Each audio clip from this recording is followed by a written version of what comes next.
वो ये बताना चाहता हूँ कि जैसा आप जानते हैं कि कोरोना काल में एनिमल हस्बेंड्री सर्विसेज को एसेंशियल सर्विसेज में रखा गया है और हम बड़े इसको गर्व से महसूस करते हैं कि सरकार ने इस चीज़ को एसेंशियल में डाला है, क्योंकि जो हमारे बेजुबान पशु हैं इनकी ज़िंदगी बेशकीमती है, इंसानों की तरह ही कीमती है, तो हम इस चीज़ का स्वागत करते हैं। लेकिन दुर्भाग्य क्या है कि एसेंशियल सर्विसेज में डालने के बाद ना तो विभाग अभी तक कोई क्लियर कट SOPs बना पाया है और ना ही कोई क्लियर कट गाइडलाइन इशू कर पाया कि किस तरह से आगे आपने एक ब्लूप्रिंट तैयार करना है काम का। क्योंकि हमारी जो सर्विसेज रहती हैं वो मैक्सिमम घर द्वार पे रहती हैं और घर द्वार पे जाके जो है कोरोना इन्फेक्शन का आदान प्रदान का बहुत बड़ा खतरा रहता है। और दूसरा सबसे बड़ा जो ड्रॉबैक है वो ये है कि एसेंशियल सर्विसेज में डालने के बाद अभी तक पशु चिकित्सकों को या पैरा स्टाफ को वैक्सीनेट नहीं किया गया है और उनको वैक्सीनेशन की लिस्ट में नहीं डाला गया है, जो कि एक बहुत ही दुर्भाग्य की बात है, जबकि हम इस बात को अपने विभाग से 3 महीने पहले उठा चुके हैं। और ये बहुत अच्छी बात है कि हमारे विभाग ने इसको सरकार तक पहुंचाया, पर सरकार की तरफ से अभी तक कोई भी दिशा निर्देश या कोई गाइडलाइन प्राप्त नहीं हुई है। दूसरी बात ये है कि हमने जो SOPs की बात की थी हमारे डिपार्टमेंट ने बनाने हैं, इसके लिए हम ऑलरेडी डिपार्टमेंट से टेकअप कर चुके हैं। एसोसिएशन ने अपना सजेशन भी दिया था, लेकिन उसके बावजूद भी डिपार्टमेंट ने गोलमोल सा एक रिप्लाई दिया है कि लोगों की शिकायत नहीं आनी चाहिए, इसलिए आपकी सर्विसेज कंटिन्यू रहे। अब अगर हम बात सर्विसेज की करें तो खुद देखिए, सरकार ने सपोज करो कि खाने के ढाबे खुले रखे हैं इसलिए कि एसेंशियल कमोडिटीज़ या खाना कमी ना हो, लेकिन साथ ही जो फास्ट फूड के स्टॉल है या वो बंद है।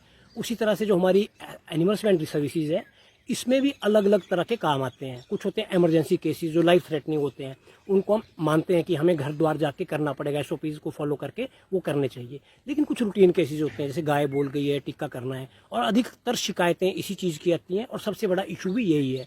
तो हम डिपार्टमेंट से यही अनुरोध करते हैं कि हमने जो टेकअप किया और पब्लिक हेल्थ या कम्युनिटी हेल्थ को मद्देनजर रखते हुए जो सजेशन दिए हैं उसको कंसिडर करें और एक क्लियर कट SOPs दें, इस तरह गोलमोल वो ना करें। और दूसरी बात ये आती है कि जब हमें एसेंशियल सर्विसेज के बाद वैक्सीनेशन के लिए भी इग्नोर किया जा रहा है, कंसीडर ही नहीं किया जा रहा है रिपीटेड रिक्वेस्ट के बाद। दूसरी बात, जो हम काम कर रहे हैं अपना जितना, वो भी सारा हम अपना देखा जाए तो पर्सनल मोबाइल से, पर्सनल इंटरनेट से, पर्सनल गैजेट से करते हैं सारा सरकारी काम। ये गुड फेथ में चल रहा है। लेकिन अगर सरकार इसी तरह हमारी बातों को अनदेखा करती रहेगी या विभाग हमें प्रायोरिटी पे नहीं लेगा, हमारी बात को नहीं समझेगा, हमारे स्वास्थ्य से खिलवाड़ करता रहेगा, हमें रिस्क में डालता रहेगा और कोई प्रोटेक्टिव मेजर नहीं देगा, तो हमें मजबूर होकर अपनी सर्विसेज को भी खुद लिमिट करना पड़ेगा। और दूसरे जो हम ये गुड फेथ में जो एक कोऑपरेशन दे रहे हैं, एक कोजी माहौल बना के रखा है, एनवायरनमेंट एक फ्रेंडली एनवायरनमेंट, इससे हमें पीछे हटना पड़ेगा। फिर हम मजबूर हैं कि हम उस तरह से एक नॉन कोऑपरेशन मूवमेंट चलाने पे। तो लेकिन हम इससे पहले की बात इस तरह से बिगड़े या कुछ है, हम हाथ जोड़ के सरकार से आग्रह करते हैं कि पशु चिकित्सक और पैरा स्टाफ जो है बहुत इंपॉर्टेंट फैक्टर है सोसाइटी का। ये घर द्वार जाके लोगों को सेवाएं देते हैं, इनको इस तरह से इग्नोर नहीं किया जा सकता।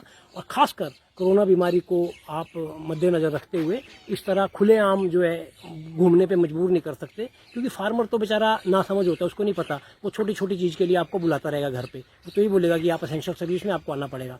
लेकिन प्रायोरिटी डिपार्टमेंट ने फिक्स करनी है, कहाँ जाना है कहाँ नहीं जाना है। तो हम ये रिक्वेस्ट करते हैं कि at the earliest veterinary officers को और पैरा स्टाफ को वैक्सीनेट किया जाए। दूसरी बात, स्ट्रिक्ट और क्लियर कट SOPs बनाए जाएं डायरेक्टरेट लेवल पे, ताकि फील्ड में कोई कन्फ्यूजन ना रहे। तीसरी बात, कोरोना महामारी एक बहुत भयंकर महामारी है, इसमें एक जिंदगी का जाना भी बहुत नुकसानदायक होता है। तो पशु चिकित्सकों की जान, पैरा स्टाफ की जान और कम्युनिटी सोसाइटी की जान को मद्देनजर रखते हुए हम एक बार फिर आग्रह करते हैं कि सरकार हमारी बात को सुने, हमें वैक्सीनेट करें, क्लियर कट डिपार्टमेंट SOPs बनाए और एक हमारी जो एक सेल्फ रिस्पेक्ट है या जो हमारी हेल्थ है उसके साथ कॉम्प्रोमाइज़ ना करें। धन्यवाद।